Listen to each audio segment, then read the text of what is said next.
name's Grace Hayek, and I welcome you to the Glencoe Public Library for our program tonight with novelist Marisa Silver, whose novel At Last was published by Simon & Schuster on September 2nd. This is the second to last stop on her book tour, and we're so excited to have her here. I'd like to shout out to Cynthia Tobish. Cynthia is Marissa's sister-in-law, and she paved the way for tonight's event. Cynthia thought it would be a very good thing if GPL could be a stop on the Midwestern leg of the book tour, and we very much agreed. And also many thanks to the bookstall for being here tonight to sell copies of At Last. Marissa will be happy to sign them for you after the event. They'll be for sale right here from a very nice woman named Nicole, who's over there. Oh, there you are. Okay, great. Thank you. We will start tonight with a short reading from At Last, followed by a conversation between Marissa and our moderator, Sally Schwartz. I will tell you a little bit about each one of them.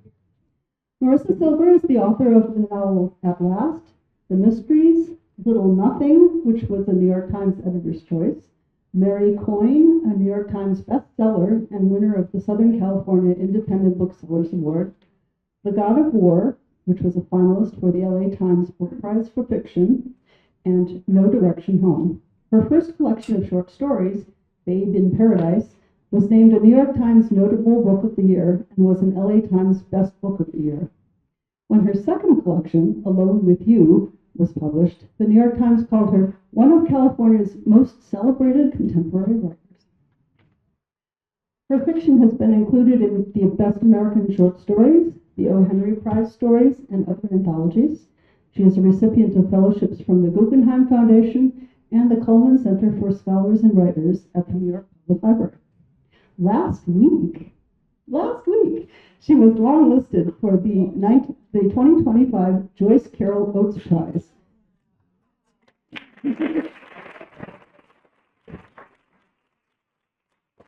This prize honors mid-career fiction writers of national consequence, and we all have our fingers crossed for you. She lives in Los Angeles.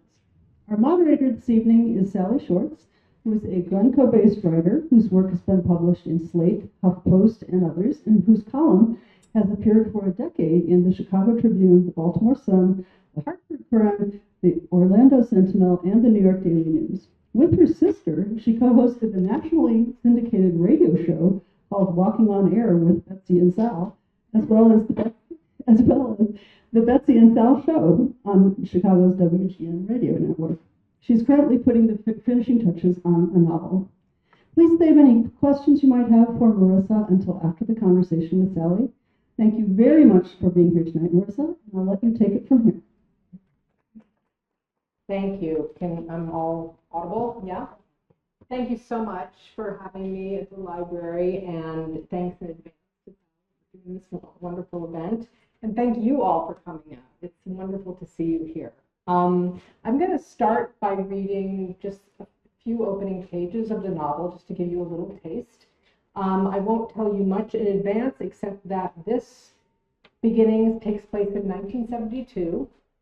And I guess it's good to know that Ruth is the daughter of Evelyn, and Tom is the son of Helene. Here we go. The opening chapter is called Arrangements. Helene supposed Ruth had been some sort of hippie, or maybe it all had something to do with women's liberation.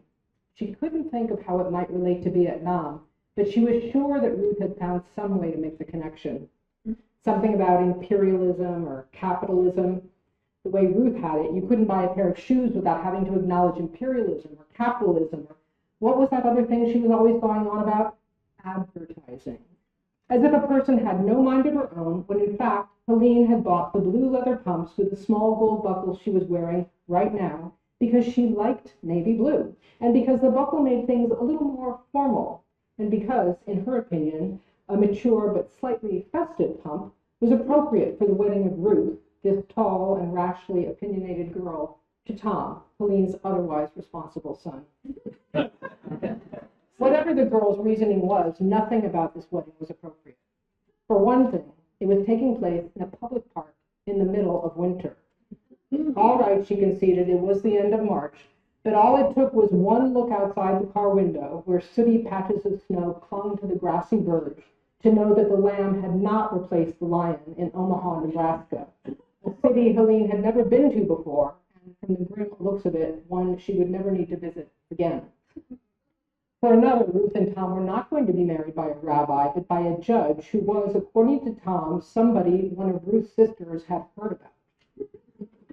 She wanted to speak of these things now, to commiserate about the weather and the judge and everything else about this unconventional wedding, but she barely knew Ruth's mother, who was driving, tapping her fingers impatiently on the wheel to let Helene know she'd rather be doing anything else than taking her on this errand. Evelyn Turner, which was certainly not an authentic name, Helene thought. Of course, there had been a time years ago when she hadn't liked the idea of being saddled with the name Simenauer for the rest of her life, but it had become something to be proud of, hadn't it? A declaration, especially after the war. At any rate, she'd met this Evelyn Turner only hours earlier, and now she was allowing herself to be driven, a little recklessly, she thought, as the woman turned left into a line of not distant enough oncoming traffic, to a florist shop so that Helene could perform her job for the wedding, which was how Tom and Ruth had put it back in Cleveland 6 months ago, when they told her that she would be in charge of the flowers. "You have such good taste," Ruth had said. This might have been a compliment, or not. It was hard to tell with the girl, who always seemed to be saying one thing and meaning the very opposite. After Tom and Ruth described her meager role, Tom had looked at her with such eagerness. He wanted her approval, not only of this idea that her sole contribution to the wedding should be a few bunch of flowers, but also of his choice of wife. Helene did the best she could. Hadn't she gone out of her way to compliment Ruth's outfit that day? Those bell-bottom slacks, that, what was it called? Poncho? Once Ruth came into the picture, Helene let go of her assumption that her son would wed one of the perfectly reasonable Cleveland girls he dated in high school or college. Those girls, sensing Tom's devotion to his mother, courted Helene's favor with deference and a suitable restraint of personality. She'd also let go of the idea that the wedding would take place in the darkly potent sanctuary in University Circle, with its domed ceilings, its difficult pews, and the provocatively obscure choir loft that, if it didn't approximate heaven, made a person feel at least proportional. But she had not come to terms with the fact that any normal idea of a wedding, one a mother might reasonably expect, had been jettisoned. Evelyn pressed the cigarette lighter below the dashboard. "Do you mind?" she asked. "Not at all," Helene said, though she did. The car already smelled strongly of residual smoke that would certainly become trapped in the fibers of her good wool coat. She grew increasingly uncomfortable as Evelyn glanced away from the road to fish a cigarette out of her purse, put it between her lips, then reached for the lighter. She guided the glowing coil to the tip, steering with one hand by making small, sharp motions back and forth as if she were driving by feel. "My husband died in a car accident," Helene said. "Yes," Evelyn said. Ruth mentioned it. She drew deeply on her cigarette before she put her hand back on the wheel. An accident. Well, Evelyn thought, exhaling a stream of smoke that was one way to put it.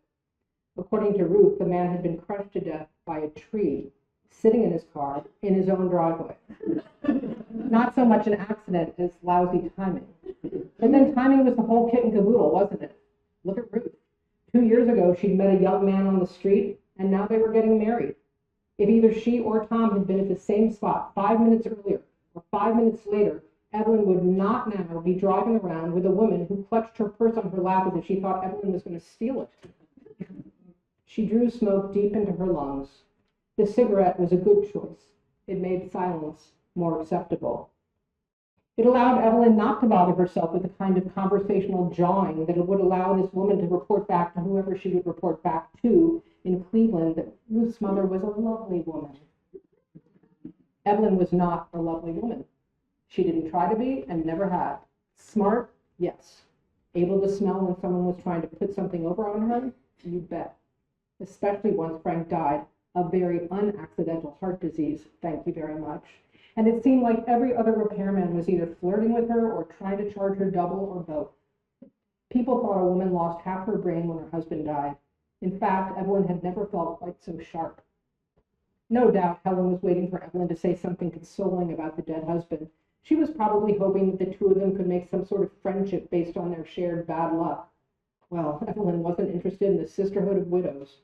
She hadn't been when Frank died 6 years earlier, and she wasn't now. All those women inviting her to lunches that ended up in teary hugs, their tedious belief that the world had given them a bum steer. People died. It happened every day of the week. You pulled up your big girl pants, you got on with it. She wasn't wild, that's it, that's the ending of my read. You picked a perfect chapter, you know, everything. All right, so for those who haven't read the book, the novel, lying and cheating, kind of a theme. So I thought I'd start with lying and cheating. I went to your website, and I thought, I'll find out what interests Marisa Silver. Human behavior, nuance of character, life that exists in the shadows of the moment, all of which you've just heard in this. It went on to say, Silver chronicles family and setting, the role of ego, and relationships over time, which I think are apt for this novel. So, there's so many things I want to start with, but I'm going to start with this. When you read the blurbs in the reviews, it says, two Jewish grandmothers vie for the love of their shared granddaughter. And I ask myself, how is that fiction? Well, you know, I think when I started to write this book, I never really know where my novels are going to go. I just start with characters or a situation or something that just kind of has a lot of resonance to me. And these women, these women came to me, Evelyn and Helene, and although they're not based on my grandmothers per se, their situation is a little bit. When I was a young girl, I was probably like 4, and my older sister was 6. We lived in Cleveland, Ohio, where this book is largely set. And when my parents would go on vacation, they would leave us in the care of our grandmothers. And we would spend half the time with one grandmother, and then she would drive us to the others. And one time, when my one grandmother put us in her car to drive us over, she turned around from the front seat and looked at us and said, "You love me more than your other grandmother, don't you?" And it is something that I have remembered these many decades later. And it's not something that I didn't really think about it for a long time. And then I sort of thought, why would somebody say that to 2 young children? What was going on for her? And what was beneath that need to be loved more? I mean, what is at the root of familial competition? You know, we can look at it very superficially, but there's deep, deep need beneath family competition. Whether it comes from, you know, a sense of insecurity that comes from childhood, or whether it's just this sense that you've been sort of replaced and you've been set aside and you need to feel like you're central. And so I wanted to explore for these 2 women what their engagement with each other was based on. What were their vulnerabilities? And it really interested me, this idea of in-laws who were thrown into one another's lives unbidden. They don't know one another. They're not in love. Their children are in love, and yet then they have to spend their lives sharing a lot of that. And so it seemed like a really kind of rich territory to me. And so then these characters, I began to conjure them. I began to conjure Helene and Evelyn. And I just began to explore who they were, where they came from, what their psychological, story was. And then, the competition is one level of the novel, but it goes beyond that. I think it goes towards a question that's raised a number of times over the course of the novel, is the question, who are you? Mm-hmm. And I think skipping ahead. And yeah, I'm sorry, I'm not letting you. Right. And I think that that is the central question of the book, is, how do we know ourselves across lifetimes, and how does that change? Yes, we'll get to that. That's number 18. Okay. And also, as I listen to your answer, about the competitive nature of the Jewish grandmothers, and I'm looking at my brother and I'm looking at my sister and I'm thinking, we need a big therapy bucket. And I have to say, it doesn't seem to be only the province of the Jews. Okay, it seems to be, But we you know, seem like groundbreakers in the air. yeah. All right, here's something I absolutely love. So many stories begin with a dead mother. I don't know if everybody's noticed it, but every Disney story, every fable, there's a dead mother.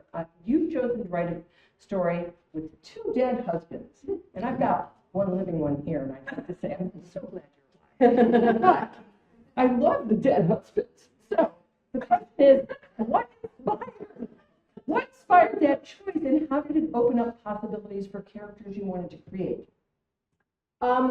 You know, sometimes people are often, they like, how do the characters come to you? How do you, and I hate to say it, but I don't have an answer because it's very intuitive.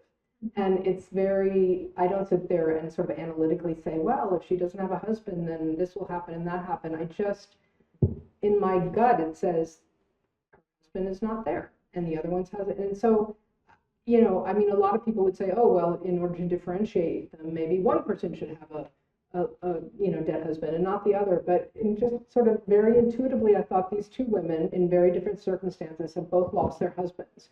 And what came of that intuitive choice was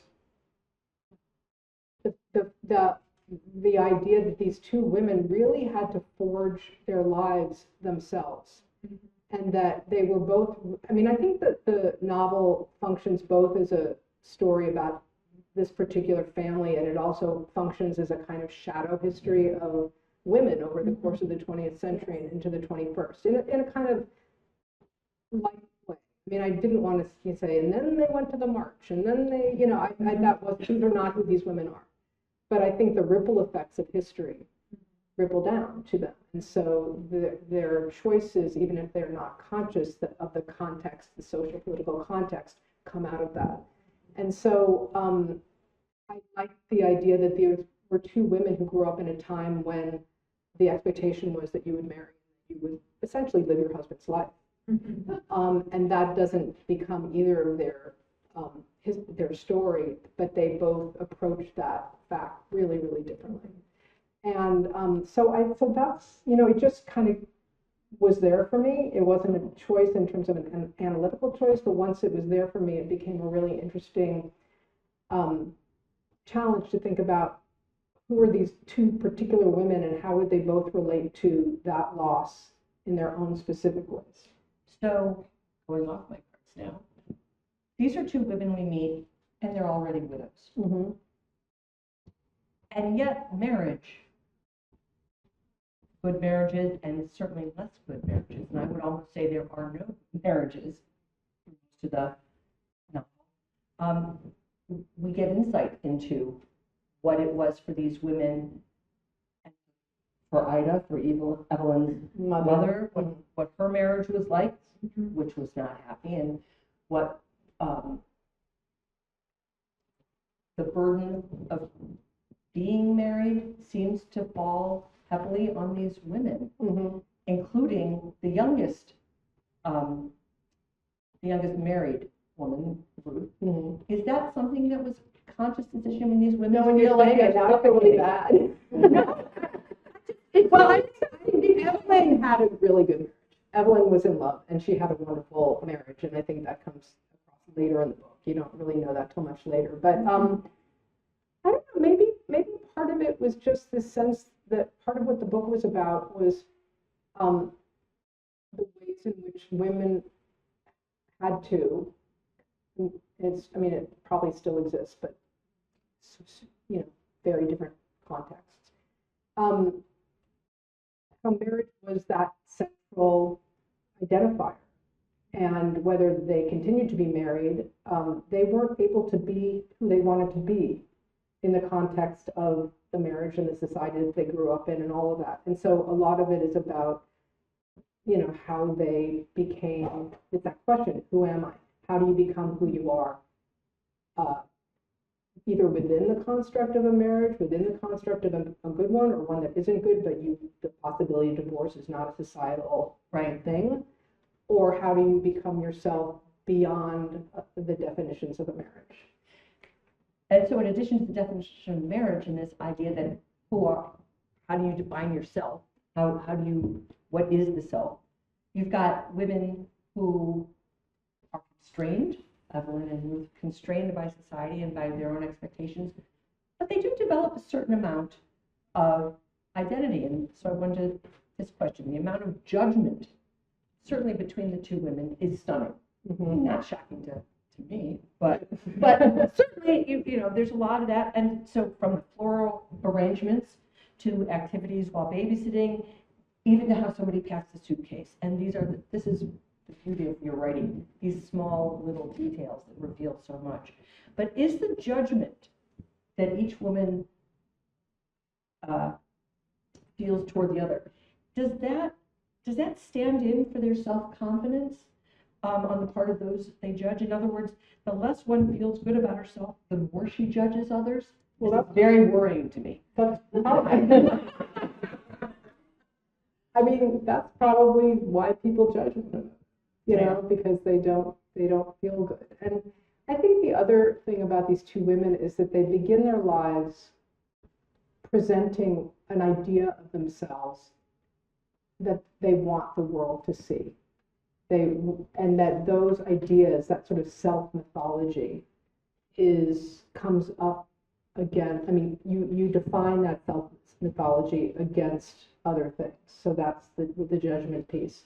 But then I think what I was challenging myself to do over the course of the novel was not stay in that place, but to see how these women change and how the circumstances of their lives, the circumstances of the changing times, causes them each to reconfigure their idea of themselves and perhaps reconsider some of the ways in which they held themselves in the world and felt they needed to be seen, that those are somehow hobbling more than strengthening. And I think the novel hopefully tracks for both women in different ways, the ways in which they change over time. And I think the question, who am I, is one that we ask ourselves all the time, and the answer changes all the time. And that's the answer to that question. And I think at one point, Tom, who is Helene's son, and Ruth's husband, right? And Ruth's husband, for everybody who's following. The point is, he observes that the process of becoming is ongoing. So this process of who we are is forever evolving and forever changing. So are we done with marriage? I don't have to quote somebody who said marriage requires willful ignorance. I mean, I think that's dark. It was dark. My sister, and she's like, but I mean, I think I mean, one thing I think that's important when I write is that I'm not making statements that are to be seen as coming from me. They're things that the characters feel. And so do I think that marriage, well, in some ways, sure. I mean, we have to, you know, we can't bear the way they chew, but we just decide to. But I do, and I think it's true in larger ways than chewing. But I really try hard in my work not to be speaking Marisa Silver, but to be really so deeply into my characters that the things that they say are coming from them. I don't want a reader to come away thinking of what I think. I want them to be thinking about what Helene thinks or what Evelyn thought, and have a connection with those characters that might allow them to see their lives differently or a little more expansively, or, you know. I actually felt like that was the case throughout the entire novel, that there would be little, I have a list of them at the end called little gems, and they were little beautifully spoken observations about life, not always positive, but observations about life and being. And I felt they came from the characters, but then they made me as a reader reconsider things that I either hadn't thought of or that I had skimmed over or that I certainly didn't want to think about. We could jump to some of those now. We could pick one in just a random one. When Evelyn speaks about her dad, she says it's as if his losses had chiseled him into a truer shape. And throughout, you see these characters who have loss, who have sorrow, who have tragedy. And it does shape them. And it made me, as a reader, consider what does hardship, sorrow, tragedy do to our sense of self. Is that what you had in mind as you dropped these little gems throughout the novel? And but again, I hope that they come not from me, but through character, because I think what she says that because her losses have chiseled her sharper. Mm-hmm. And so it's an observation that she makes from her perspective, So yeah, I mean, and what you said before is, that is my goal, and I mean, what I love about reading is when I finish a novel and I've not only immersed myself in what the time or the place or the story of these characters, but where I'm, these sparked connections, not only to my own life, but just, here's what I like. I like reading a book and feeling like, wow, my point of view just went from here to here. Like I just saw a little bit off the side that I never saw before. And I think that makes us have that feeling of like, when you finish a book and you have that feeling of like, it's not just the sense of like a story well told and finished and closed. It's that sense of opening up. Like, oh wow, this book opened me up to seeing things that I had sort of made decisions about, but differently.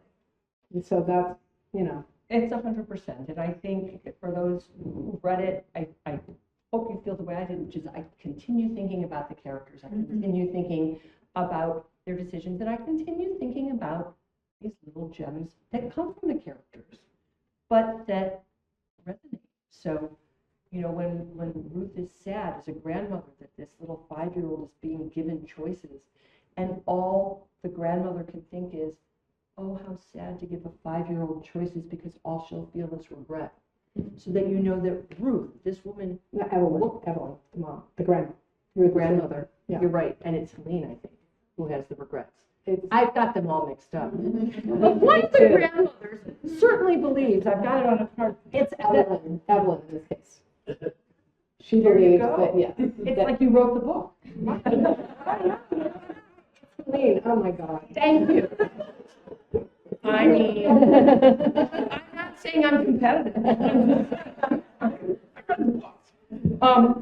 But the point is, let's forget who said it, because I don't think that, as I think about it later, what I remember is, here's somebody who sees decisions and choice and doesn't see opportunity, but sees regret.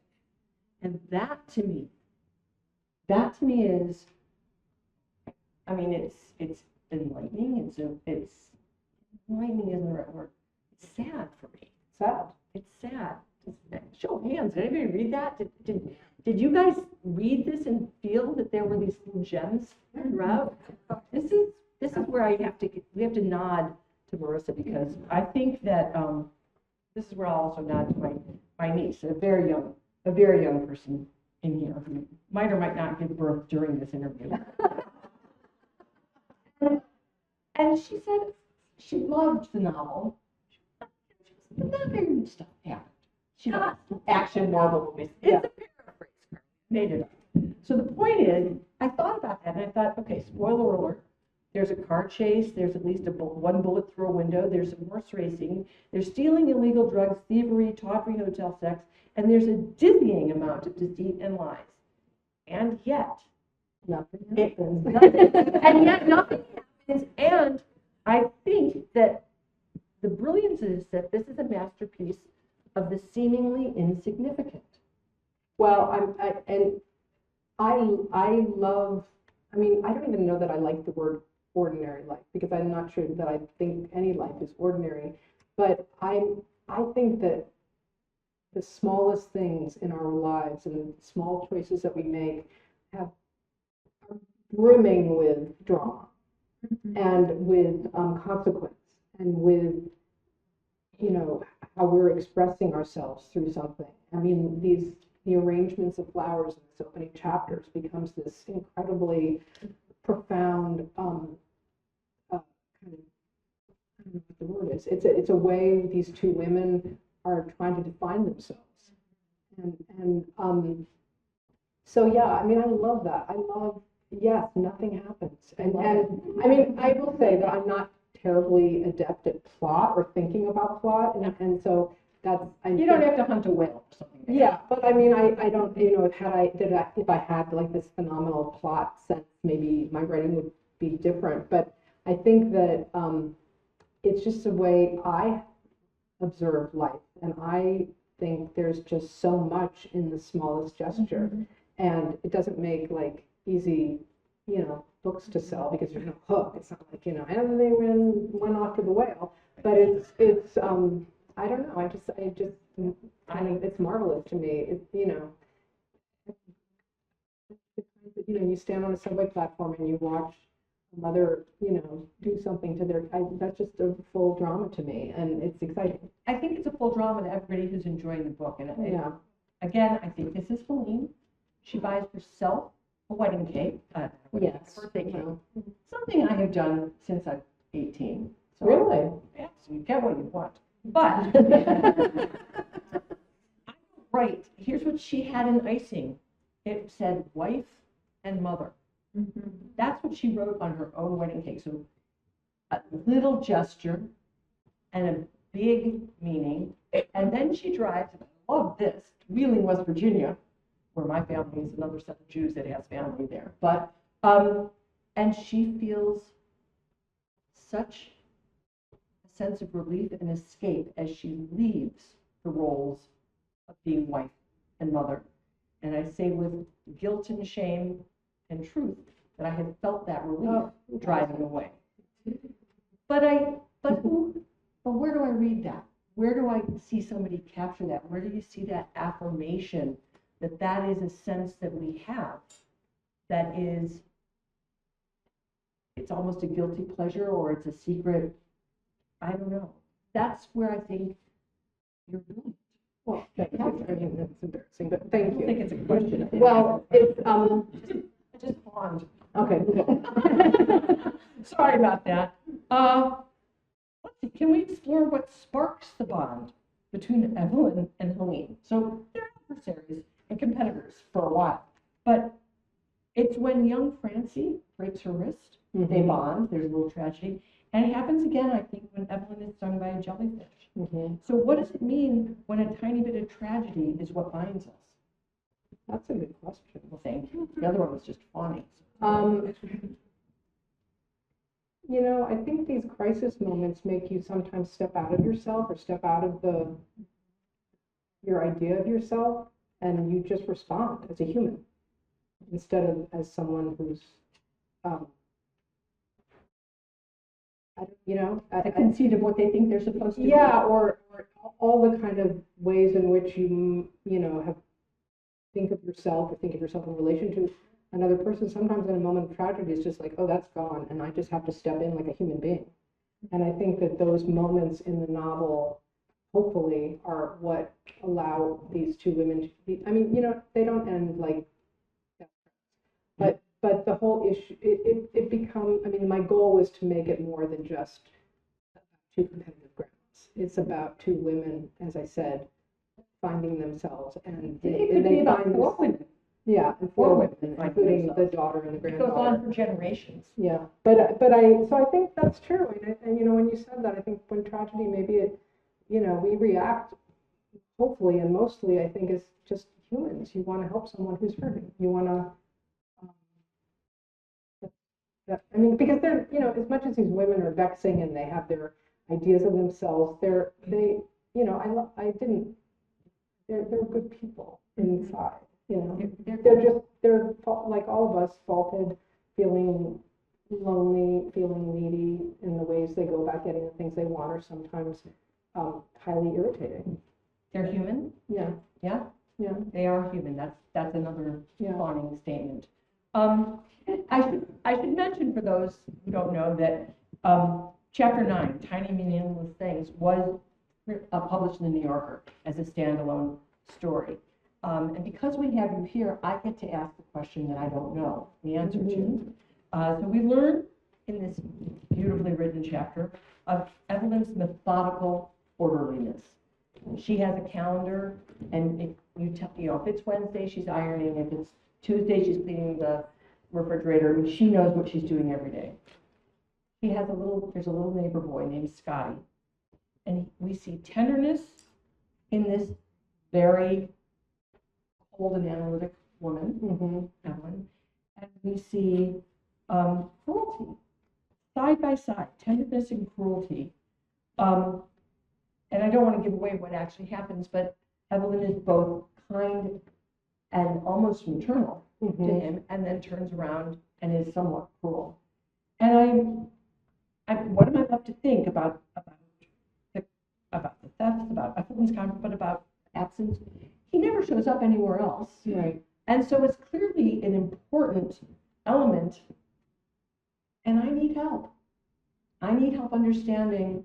I understand, I think, that a compulsive orderliness is a way for Evelyn to ward off chaos in her life.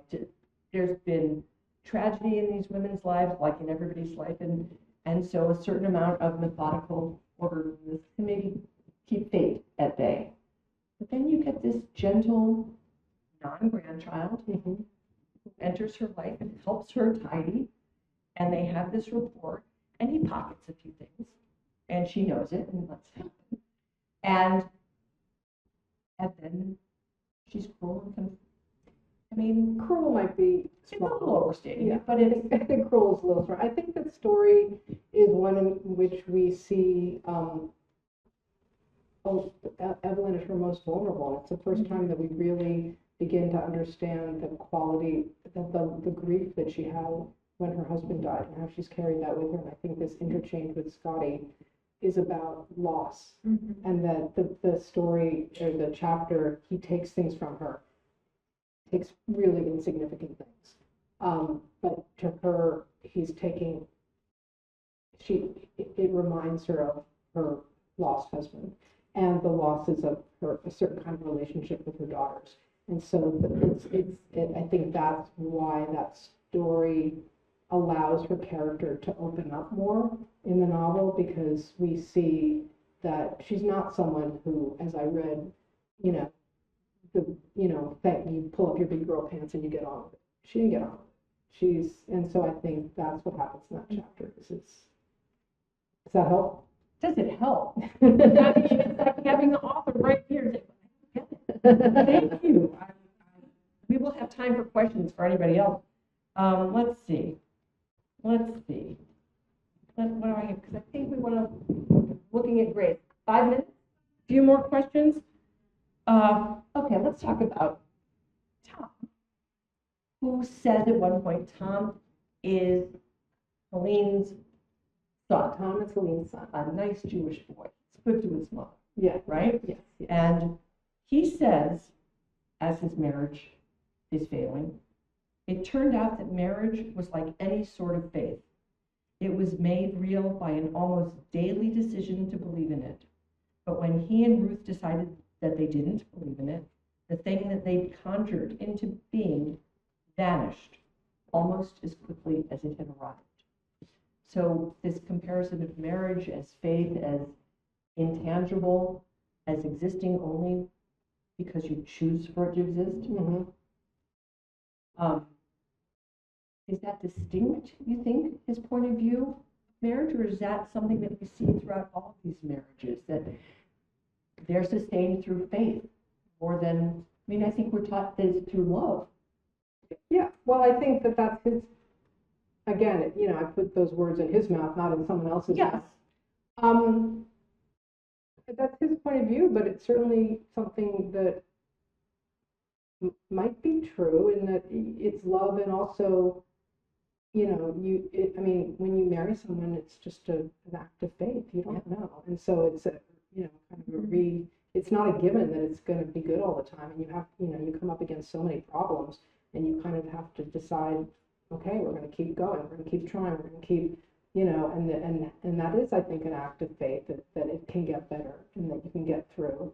So for him, his marriage doesn't make it, and his perception? Is it that just a moment where they no longer believed it, and then it was done? And I just think it's what I call one of your gems, just a really interesting twist of the perspective to look at marriage and faith in that connected way and that fragile way. Well, I think what you're talking about also is the issue of faith, because these are women who have varying degrees of relationships to their religion. And although it's not explicitly about religion, I think that, they're not intensely religious women, either of them. One of them has a more abiding relationship with the temple, and the other one really doesn't. And but I think that, back there somewhere deep in the recesses, there's something about just the choice to believe in God and not believe in God, and what is that, and why do you not? And I think the person who doesn't really believe in God is Evelyn, and I think we understand that when we see how her childhood story, or the chapter that takes place in her childhood, and how her parents related to God differently. So I don't know, I think maybe part of the reason that word faith came in was maybe that was just in my mind, something, a really deep subtext that in the novel. One thing that's fun about writing is that sometimes words come to you and you didn't say, oh, what's the word that's going to connect X, Y, and Z, but the words come and they connect X, Y, and Z. And so certain words that you use have a kind of resonance even beyond the situation that you use them in. That's really a fun thing when you think, oh, that word is meaningful there in a bigger way. That's really and in a way I hadn't thought of before. Just shuts up. So there's a point where Helene is taking a class at the library. Imagine that. And the teacher goes over, I think there are 6 questions. And one of the questions, and it's the last one, is, what does fulfillment look like? And I feel like that's a central question for period. Hard stop. That's a central question. What does fulfillment look like for each of the characters and for the people reading them? So is that I don't know that the class that she's taking is this kind of weird self-help class. It's sort of silly, and the teacher is a little bit ridiculous, but these questions really provoke her. I mean, that's the chapter in which I think we see Helene begin to change a little bit. And I think that's just a question that doesn't have an answer. I mean, fulfillment looks different at different times of your life, and things that fulfilled you once don't fulfill you anymore. And so I think it's one of those sort of questions that But I think your novel actually answers it over time, as these women, just what you're saying, as they become, as they evolve, what they think they need now is different from what they think they need then. I think fulfillment for them is just endurance. I mean, a lot of the novel is just about enduring, just like you live. That's what you do, and then it's over. But that's kind of to me, just endurance is a really moving thing. I feel like Evelyn says it over and over. Yeah. It's just, life is about time passing. Yeah. I do want to open this up to questions, because I have some, but I have a lot of observations. Well, look at this. Do you want to call? Oh, okay. Well, I was really excited to read about this book was coming out, because we'd also read The Memory Wing, which had been published in the Atlantic before. Okay. And I was really intrigued to learn more about Evelyn and Helene, and was that partly what motivated you, were you drawn to read more, flesh out their stories? Yeah, I mean, she's talking about a story that was published in the Atlantic quite a few years ago. So that was one of the earlier stories that I wrote about them, and I really didn't know what their larger story was. The chapter is called The Memory Wing, and it takes place quite late in the book when they're quite old. And I don't know why that story came to me so early in the process, but it was something where I'd written that, and I think that I just thought there's more about these women I wanted to know. And that's something that then began, I began to sort of think, well, what else? How did they get to know each other? What happened in their lives? So that was really, I think, maybe the first thing that I had written about them was when they were quite old. And that was the kind of maybe impetus for telling Well, more thank you stories. for coming back to them. Oh, well, thank you. Yes, I love thank you. this. And building on her question, so there was the story in the Atlantic and the story in the New Yorker. Did you write the rest of them out of sequence or in sequence, or how did you put it together?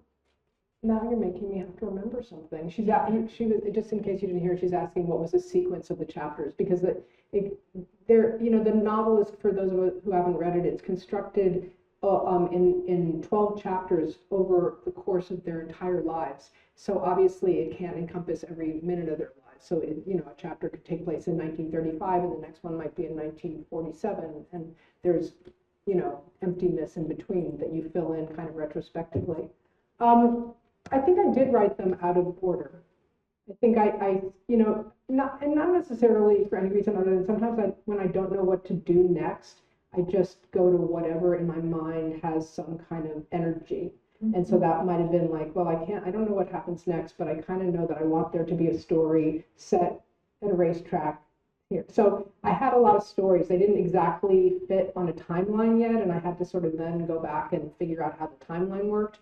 But I think it was more that I came up with these situations for them to be in, and then I began to see how all of these different chapters would work together, and how information, maybe a question in one would be answered later in another, and a piece of information that occurred in a later, you would have then remembered it was planted earlier on.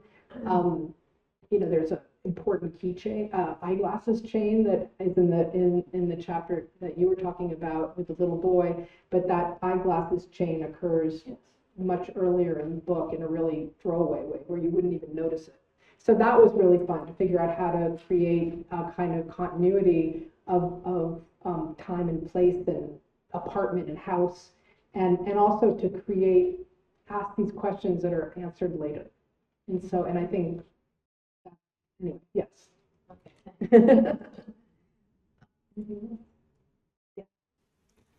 One of the things that strikes me in all of your work is how you use memory.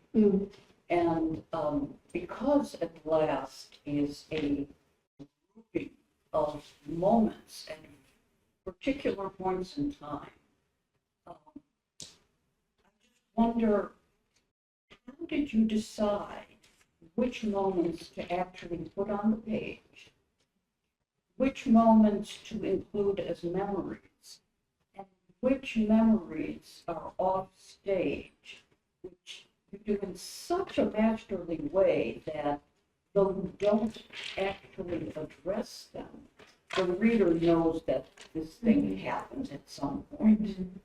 And it happened in those, gaps between the chapters. So how did you decide which memories to put where? And I guess it's sort of Photograph question. I think she's asking, really, I think this is a little bit tied to the themes of the photographs. First of all, I love what you said, and thank you for reading it so beautifully. That's such a very honored by that. Thank you. And I don't, again, I hate to say it, that it's really intuitive, and I don't decide. Sometimes in the revision process, I'll say, you know what, I'm going to save that and put it there. But mostly, it's really intuitive, and something that interests me a lot about memory is that a lot of the time in fiction, memory is used in this extremely cause and effect way, or in a kind of psychological way. Okay, this is a terrible example, but I'm fighting with my husband, and then I remember when my parents fought. Okay, that's boring as hell, and it's also not really how memory works. Memory is much more opaque, I think, and you don't have these memories that are psychologically explanatory. Sometimes you might remember something really is not connected, and the connection might be so deep that you don't even see it.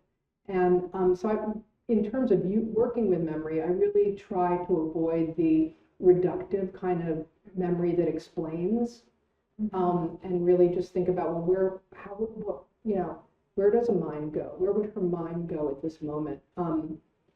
It might go someplace that doesn't really have a connection, but has a feeling, or maybe it's a connected feeling, maybe it's so I do that. And then, God, I wish I could explain it, but I don't really, it's just really instinctive. And So, in a way, when you say it's intuitive, it seems to me what you're really saying is that you are so involved with these characters and in these moments. I mean, it's almost a trance that you feel where they go. well, what I feel like a lot as a writer is that although I would never act in any way, or nor should anybody ever see me act, I would imagine that the level to which I need to get in connection with these characters it would be maybe what an actor would need to do. I mean, and it's funny because when I'm writing, sometimes I haven't gotten deep enough. I know when, like, okay, I think somebody would probably say, yeah, this is fine. But I think, no, I don't know them enough yet. I don't know the complexity. I don't know the action that's going to be completely contrary to what you would think that they would do. I haven't gotten that yet, because that's what makes people so wonderfully interesting, is that they do things that are utterly unpredictable and that no one would have seen coming, right? But it's all in us. We're not just kind of a few things that get expressed over and over again. So yes, I think that part of the way in which I am able to become intuitive is by getting so underneath them that I don't even have to think what I should remember now. It's just like it comes. A compliment, and also somewhat of a thought or observation as we listen to the puzzle of the parts of your memory.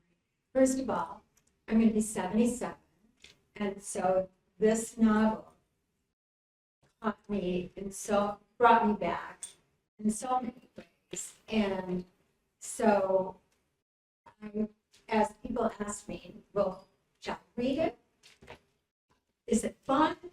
I say, no, it's not fun, but it's incredible. And we could all gather for a day and just talk and think. Because, as you said, in these parts, for me, whether it's Vietnam or what, that it pulled me back to myself and found myself there. And towards the end, I cried a lot because of the at last part and the aging. But I'm looking forward to recommending it to my granddaughter, who will be 25, because I feel it's for all ages. Thank you. Because there's a lot of collective consciousness in it. Yeah. So it's almost like, I feel like your parts took on a life of their own and helped themselves come together. And you were just sometimes observing, sometimes feeling. So, I mean, I hesitate. I appreciate that. yeah. And I'm writing the book, it's like, so I don't, some writers talk about it as though it's some mystical experience and, No. So what's fun about it, the process for me, is that it's both intuitive and analytical at the same time. So it's trying to, find that place where I can exist, where my brain is not over managing or over determining information, but at the same time, when the information is there, my knowledge about structure and all those, crafty things about I know what to do with them in order to tell a story that I hope will be, propulsive and engaging, and even if it's not fun, it'll be something that a reader will be hopefully, Yes. want to turn the pages, want to know that it's, so I think for me, that's one of the joys for me of writing is that balance of intuition and an analytical brain working at the same time. I think with that praise, we need to wrap it up, but I want to say thank you to Oh, well, thank Marisa you Silver for for being here. question.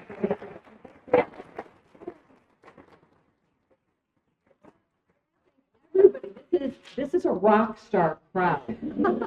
We are well into pajama time. And I want to thank the Glencoe Library for hosting this. Yeah, thank you, great. Thank you, Bookstall, for being here this fall. I really appreciate it. Books are available. Oh, yeah. Author will sign.